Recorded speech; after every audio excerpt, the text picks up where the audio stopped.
Pekerjaan konstruksi merupakan suatu rangkaian kegiatan yang melibatkan perencanaan, pelaksanaan, dan pengawasan untuk mewujudkan bangunan yang kita impikan dalam bentuk fisik.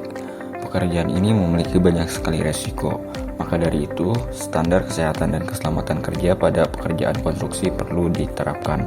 Hal tersebut untuk meminimalisir terjadinya kecelakaan kerja yang dapat menimbulkan kerugian.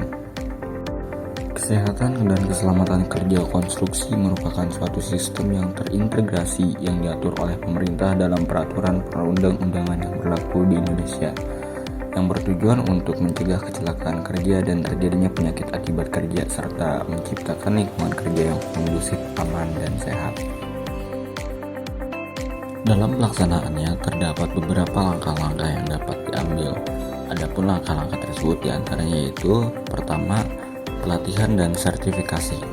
Pelatihan dan sertifikasi pekerjaan tentang K3 konstruksi merupakan hal yang sangat penting dalam meningkatkan kesadaran dan kemampuan pekerja dalam menghadapi risiko kecelakaan kerja. Yang kedua, penggunaan alat pelindung diri.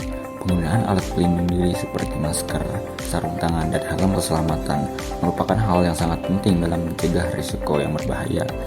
Yang ketiga, yaitu inspeksi rutin. Inspeksi rutin tempat kerja dan peralatan yang digunakan untuk memastikan bahwa lingkungan kerja dan peralatan yang digunakan aman dan sehat. Yang keempat, pengaturan lalu lintas. Pengaturan lalu lintas di tempat kerja sangat penting untuk mengurangi risiko kecelakaan kerja yang disebabkan oleh lalu lintas lalu lalangnya kendaraan berat atau alat berat yang digunakan. Penyakit akibat kerja merupakan sebuah gangguan kesehatan yang dialami oleh si pekerja akibat rutinitas atau paparan zat tertentu di tempat kerja. Penyakit akibat kerja ini dapat disebabkan oleh berbagai faktor, seperti faktor lingkungan, cara kerja, ataupun alat yang digunakan pada saat bekerja.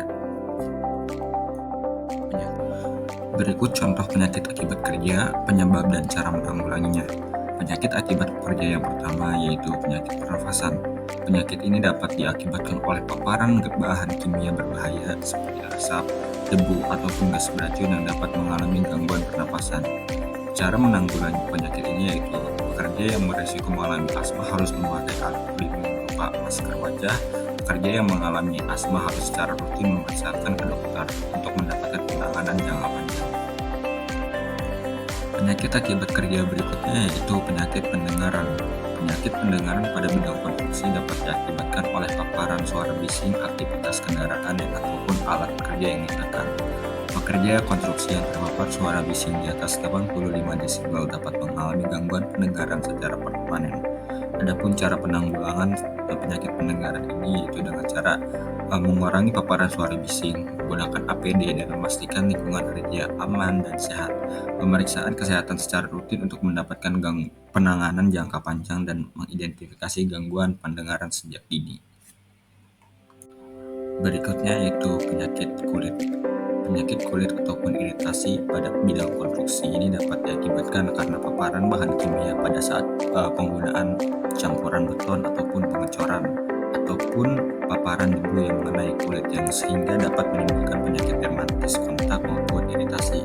Cara menanggulangi penyakit ini yaitu pekerja yang terpapar bahan kimia tertentu harus secara rutin memeriksakan dirinya ke dokter untuk mendapatkan penanganan jangka panjang. Kemudian pekerja yang telah mengalami penyakit kulit harus berhenti bekerja jika terdeteksi adanya penyakit yang tidak dapat diperbaiki, serta penggunaan APD ataupun alat pelindung diri pada saat proses pengecoran ataupun konstruksi lainnya. Contoh penyakit akibat kerja berikutnya yaitu penyakit kesehatan mental. Penyakit kesehatan mental pada bidang konstruksi dapat berupa gangguan mental yang disebabkan oleh berbagai faktor seperti stres, kelelahan, dan tekanan di tempat kerja. Adapun cara penanggulangan penyakit kesehatan mental yaitu perusahaan harus memastikan bahwa lingkungan kerja itu aman dan sehat, serta memberikan pelatihan dan sosialisasi yang tepat untuk pekerja, serta perusahaan harus menyediakan layanan kesehatan mental seperti konsultasi dengan psikologi secara online maupun offline.